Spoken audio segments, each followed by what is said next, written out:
목회자가 목회자에게 보낸 편지입니다마는 우리 모든 성도들에게도 생각해야 되고 적용해야 할 부분이 너무나 많은 것 같습니다.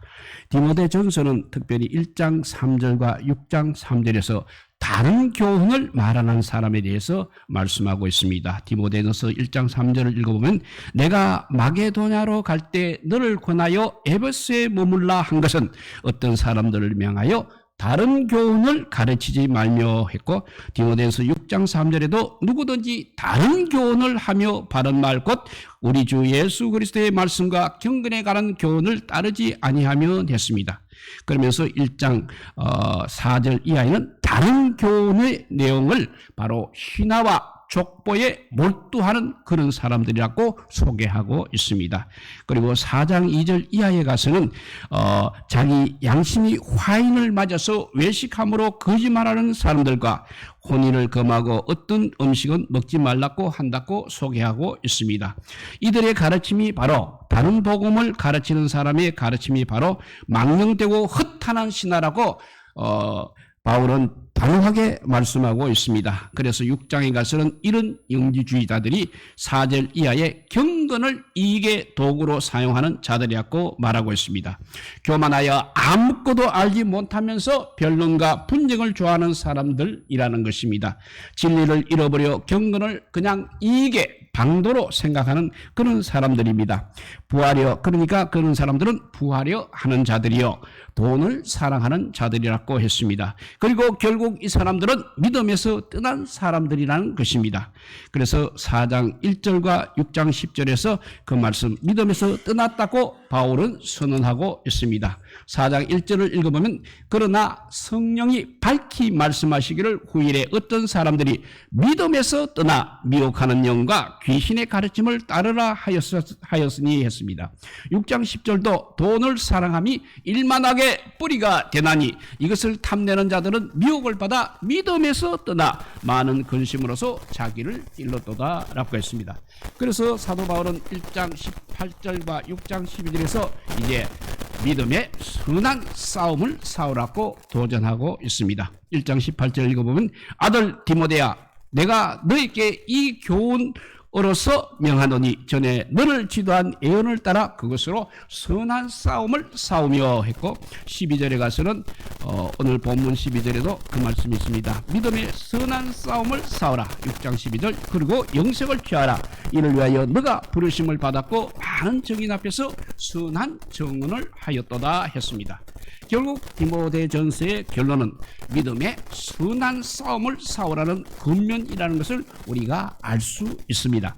그리고 자신들이 특별한 어떤 영적 지식을 가지고 있다고 착각하고 믿음에서 떠난 사람들이 다른 교우로 미혹하는 그런 목회적 상황에서 어떤 사람을 지도자로 세우고 어떻게 목회를 해야 할 것인가를 사도 바울은 조목조목 권면하고 있는 것입니다.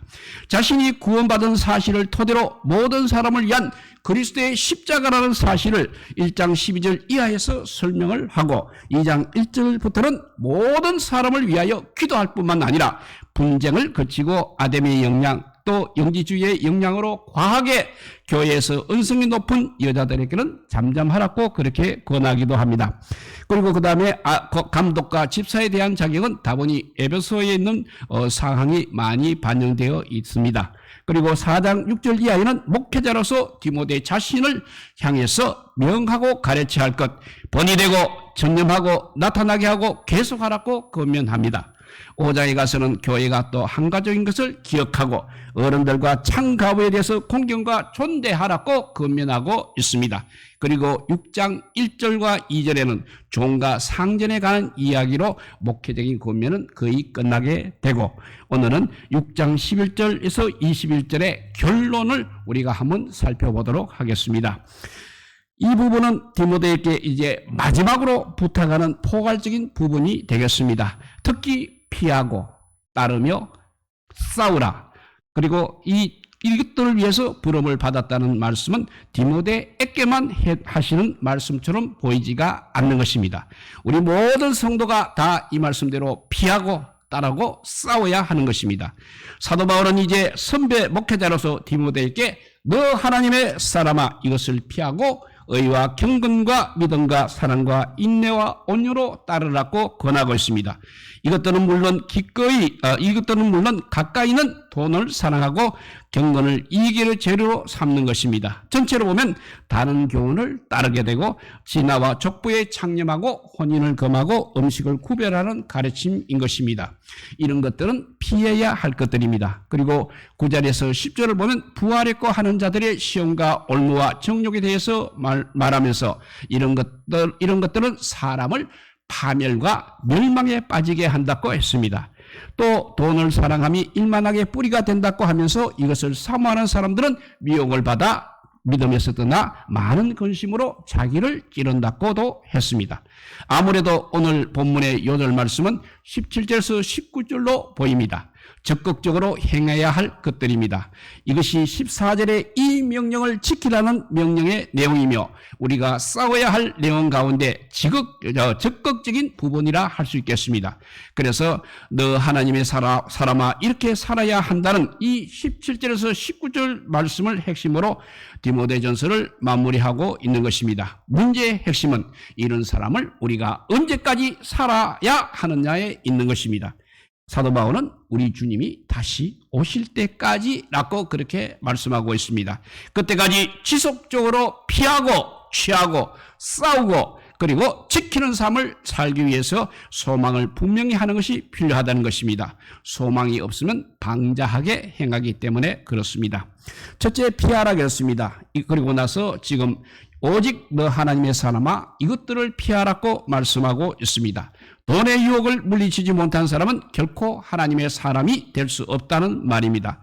세상에서는 출세하고 부자가 되고 그렇게 할 수 있지만 하나님은 그 사람을 절대로 인정하지 않는다는 것입니다.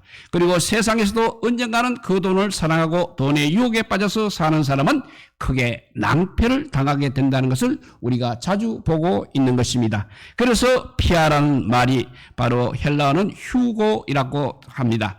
이 말은 유행병이나 독사를 피하듯이 피하라는 그런 말입니다. 그러므로 이것을 피하지 않는다면 그는 결코 하나님의 사람이 될 수 없다는 것입니다.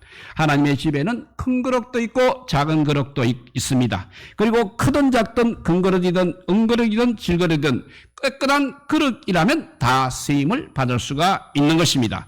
밥을 담아 먹으려는데 그 속에 바퀴벌레가 올거린다면 어떻게 먹을 수 있겠습니까? 피하라는 말씀은 이렇게 깨끗한 그릇이 되라는 말씀이 되겠습니다. 그런 사람을 하나님께서는 사용하시는 것입니다. 두 번째는 싸우라 하셨습니다. 믿음의 선한 싸움을 싸우라고 말하고 있습니다. 믿음의 선한 싸움을 싸우라고 도전하고 있습니다. 에베소에서는 하나님의 점심갑주를 취하라고 했는데 여기서는 영생을 취하라고 그렇게 도전하고 있습니다. 여기서 취하라는 말은 잡다, 붙잡다, 굳게 하다 등등으로 번역할 수 있는 말입니다. 그리고 그것을 언제까지 싸우냐면 언제까지 영생을 취하냐면 계속해서 영생을 붙잡으라고 하는 것입니다. 어쩌면 피하고 따르며 싸우고 취하는 일은 우리 그리스도인으로서 우리가 평생 지속해야 할 믿음의 선한 싸움의 내용이라 할 수 있겠습니다.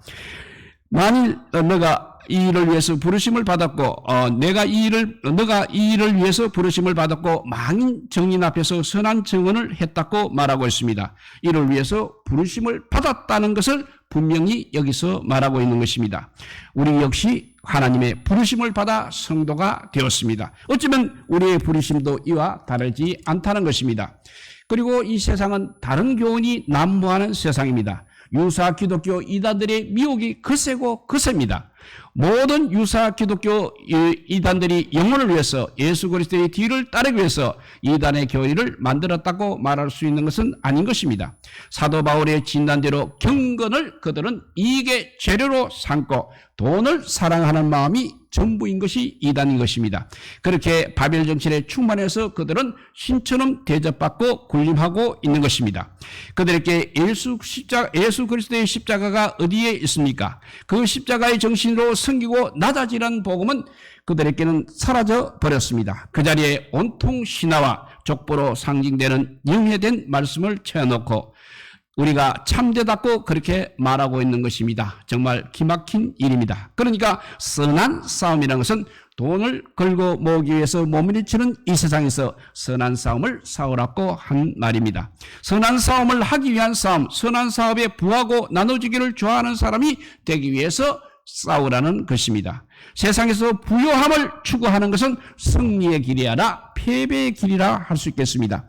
우리가 세상에서 얼마나 돈을 많이 벌었느냐 하는 것은 중요하지 않습니다. 중요한 것은 주님께서 우리에게 맡겨주신 그것을 어떻게 사용하며 살았는가 하는 것입니다. 우리는 세상에서 이 싸움을 하고 싸우고 있는 것입니다. 돈을 어떻게 사용하는가가 그 사람의 인격을 말해줍니다. 그래서 성경에 너의 보물이 있는 그곳에 너의 마음이 있다고 말씀하고 있는 것입니다. 우리는 돈을 위해서 돈을 무엇을 위해서 사용하고 계십니까? 우리 인격이 주님 앞에서 어떻게 다듬어지고 가고 있는지 생각하면서 하나님께서 기뻐하시는 선한 싸움을 싸우시기 바랍니다. 선하다는 말의 핵심은 착하다가 아닙니다. 하나님 보시기에 좋다, 하나님 보시기에 기뻐하신다는 것이 선하다는 말입니다. 하나님 보시기에 기뻐하실 만한 사람들이 되시기 바랍니다. 그러려면 돈에 소망을 두지 말고 그것을 우리가 어떻게 사용해야 할 것인가를 갈세에 거기에 뜻을 두시기 바랍니다. 어떻게 해야 피하고 싸울 수가 있겠습니까? 11절입니다. 의와 경건과 믿음과 사랑과 인내와 온유를 따르는 것입니다. 핵심은 따르는 것에 있습니다. 따르는 것은 하루 이틀 하다가 그만둘 수 있는 일이 아니라는 의미입니다. 계속해서 지속적으로 따라야 하는 것입니다. 그래서 사도 바울은 15절에 이렇게 말씀하고 있습니다. 기약이 이르면 하나님께서 그의 나타나심을 보이시려니 하나님은 복되시고 홀로 한 분이신 능한 자이시며 만왕의 왕이시요 만주의 주시라고 했습니다. 이 말이 무슨 말인가 하면 결국 소망을 우리 하나님께 두어야 한다는 의미인 것입니다. 즉 기약이 이르게 되면 정한 때가 되면 예수 그리스도께서 나타내심을 보이실 것이기 때문에 계속해서 믿음과 사랑과 인내와 온유를 따르기를 우리는 포기하지 말아야 한다는 것입니다. 우리 하나님은 복되시고 홀로 한 분이신 능하신 자요 만왕의 왕이시고 만주의 주신 그분입니다. 죽지 아니함이 있고 아무도 볼 수가 없는 그분을 우리가 반드시 기억하라는 것입니다. 왜냐하면 그분에게 우리가 존귀와 영원한 능력을 돌려야 하기 때문입니다. 여기서 아멘이라는 것은 그분을 바라보면서 선한 싸움을 싸우라는 말입니다. 돈으로 사는 세상, 돈이었으면 사람 취급도 하지 않는 세상을 향해서 우리는 싸우라는 것입니다. 그것이 하나님의 사람인 것입니다. 그러면서 16절은 이렇게 말씀하고 있습니다. 오직 그에게만 죽지 아니함이 있고 가까이 가지 못할 빛에 거하시고 어떤 사람도 보지 못하였고 또 볼 수 없는 이시니 그에게 존귀와 영원한 권능을 돌릴지어다. 아멘 했습니다. 예수 그리스도에게만 영생이 있습니다. 그분은 빛에 거하시는 분이십니다. 그분이 바로 경건의 비밀이십니다. 그 예수 그리스도께서 나타나실 때까지 붙잡아야 할 하나님의 사람의 소망인 것입니다. 사도 바울은 다시 또 디모데에게 명령합니다. 만물을 살게 하신 하나님 안과 본디오 빌라도를 향하여 선한 증언을 하신 그리스도 예수 앞에서 내가 너를 명한다고 13절에 말씀하고 있습니다. 본디오 빌라도 앞에서도 조금도 위축되지 않고 십자가의 길을 가신 예수 그리스도입니다. 올바른 증거를 하신 예수 그리스도이십니다. 그 예수 그리스도를 본마다 흠도 없고 책망받을 것 없이 이 명령을 지키라는 것입니다. 이 명령이 무엇이었습니까? 피하고 따르고 싸우고 취하는 것입니다. 그것을 언제까지? 주님이 다시 오실 때까지 지속하라는 것입니다. 결국 우리의 신앙생활은 바로 이 싸움인 것입니다. 이것의 다른 이름은 바로 우리가 매일 드리는 예배요 성경 묵상이라고 말할 수 있을 것입니다. 이것을 예배와 성경 묵상을 주님이 다시 오실 때까지 지속하라는 것입니다. 그리고 아멘이라는 이 부탁은 다시 20절과 22절에서 반복되고 있습니다. 디모데야, 망령되고 헛된 말과 거짓된 지식의 반론을 피함으로 너에게 부탁한 것을 지키라. 이것을 따르는 사람들에서 믿음에서 벗어났다는 것입니다. 결국 처음부터 끝까지 사도 바울은 다른 교훈을 따라 믿음에서 떠난 사람들 속에서 믿음을 끝까지 지키고 선한 싸움을 싸우고 독려하고 있는 것입니다. 그리고 17절에서 19절이 있습니다. 17절 18절을 읽어보면 너가 이 세대의 부한 자들을 명하여 마음을 높이지 말고 정함이 없는 재물에 소망을 두지 말고 오직 우리에게 모든 것을 후히 주사 누리게 하시는 하나님께 두며 선한 일을 행하고 선한 사업에 부하고 나누어 주기를 좋아하며 동정하는 자가 되게 하라고 했습니다. 이 시대는 지금의 이 시대, 시간 속의 시대, 눈에 보이는 이 시대를 의미하고 있습니다. 그런 시대의 부한 자들입니다. 문제가 되는 것은 부의 축적 방법이 불법적이냐 아니냐, 아니면 비인격적이냐 아니냐, 그런 문제가 아니라는 것입니다. 문제의 핵심은 그가 그리스도인으로서 오직 이 세대만을 소망으로 삼고 있느냐 아니냐, 이 시대의 정신, 즉 물질을 최고의 가치로 삼는 만몬 숭배의 정신의 지배를 받고 있는 삶이냐 아니냐 하는 문제인 것입니다.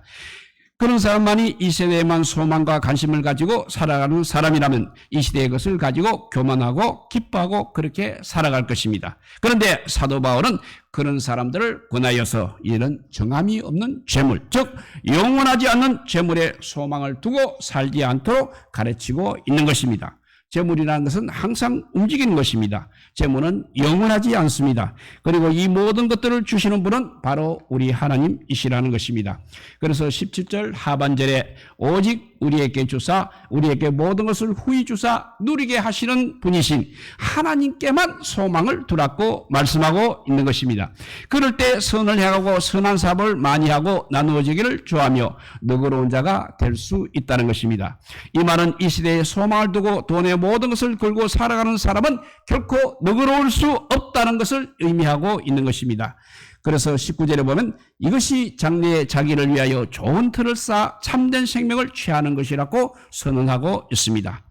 그리고 아멘 했습니다. 아멘은 누구를 위했습니까? 바로 자기를 위해서입니다. 어떤 것이 진정하게 자기를 위하는 길이냐 하는 것입니다. 장래에 자기를 위하여 좋은 틀을 쌓아 참된 생명을 취하는 것이 바로 소망을 하나님께 두고 나누고 베풀며 너그러운 사람이 되는 것이라고 말하고 있습니다. 언제까지 그렇게 살아야 하는 것입니까? 우리 주 예수 그리스도께서 다시 나타나실 그때까지 그렇게 살아야 한다는 것입니다. 결국 하나님의 사람으로 살아가는 삶의 핵심은 우리의 소망을 어디에 두는가가 문제인 것입니다. 내 삶의 가치를 어디에 두고 사느냐가 항상 문제라는 말입니다. 이제 결론을 살펴봅니다. 지금 우리가 가장 열심히 추구하고 있는 것이 무엇인지를 말하고 있습니다. 만약 그것이 돈이라면 우리는 돈의 포로인 것입니다. 만약 우리 삶을 지배하는 가장 강한 힘이 정욕이라면 우리는 정욕의 사람인 것입니다. 우리는 경건의 비밀인 예수 그리스도를 올바르게 배우고 경건의 훈련을 계속해야 합니다. 경건의 훈련은 바로 예수 그리스도를 닮아가는 훈련인 것입니다. 그럴 때 예수 그리스도를 닮아가는 훈련을 할 때 오늘 말씀은 우리의 가치, 우리의 소망이 어디 있느냐가 그 삶을 가능하게 한다고 했습니다. 우리는 피하고 싸워야 합니다. 세상 정신과 돈을 사랑하는 만몬 신앙과 싸워야 하는 것입니다. 그리고 믿음과 선함과 경과 온유를 반드시 따라야 하는 것입니다. 우리 주님이 다시 오실 때까지 영생을 취하는 삶을 계속해야 하는 것입니다. 하루 이틀에 끝나는 싸움이 아닙니다. 그래서 기약이 이를 때까지 계속해야 한다고 했습니다. 그러니까 우리 주님께서 다시 오실 때까지 우리는 그 싸움을 계속해야 하는 것입니다. 그래서 선을 행하고 선한 사업을 많이 하고 나누어지기를 좋아하며 너그러운 자가 되어야겠습니다. 그것이 바로 우리 하나님의 사람이 가는 길임을 명심하시고 주님 다시 오실 때까지 항상 우리의 소망은 하나님께 두고 살아가는 우리 모든 하나님의 사람들이 되시기를, 우리 모든 성도들이 하나님의 사람이 되시기를 주님의 이름으로 축복드립니다. 기도하겠습니다. 사랑의 하나님 감사합니다. 모두 눈앞에 있는 세상 일 때문에 하나님에게 소망 두는 것을 잊어버릴 때가 너무나 많이 있습니다. 그럴수록 더 하나님을 찾아가는, 어려울수록 더 하나님을 찾아가고 세상보다는 하나님께 더 마음을 기울여서 하나님의 사람으로 연걸어가는 저희들 되게 하여 주시고, 마지막 때 아버지 이 모든 것과 싸우고 피하고 싸워서 마지막 때 하나님의 주시는 그 영생을 누리는 우리 모두가 되게 하여 주시기를 간절히 빌고 원하오며 우리 구주 예수 그리스도 이름으로 기도드리옵나이다. 아멘. 예, 우리 찬송가 314자입니다.